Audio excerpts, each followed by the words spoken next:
Welcome back another blog. कैसे हो आप? तर आज मी एकदम भारी ब्लॉग बनवणार आहे आज तुमच्यासाठी. काय काय होणार मी आत्ता सांगितलं तर मजा येणार नाही. अजून भरपूर सरप्राईज आहे आज तुमच्यासाठी, एकदम मोठं सरप्राईज. तर काय होणार सरप्राईज, सीधा जिथं जिथं चाललो तिथं भेटूया आणि बोलूया तुमच्या सगळ्यांशी. नहीं ना बड़े भाई, यूट्यूब पे डाल दे तो कुछ नहीं ना.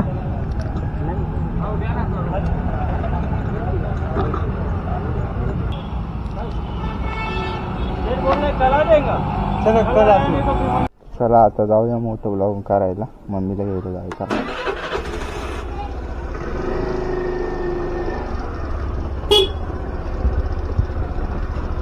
आपल्याला ॲक्टिव्हिटी झाली ते समजून घ्या. काही दिवसानंतर येऊ द्या. आणि आज मी एकत्र घेतलं तुम्हाला दाखवत होतो कवर काढत होतो त्या टायमाला. काय होता ब्लॉग. Bye bye. काय चुकला असेल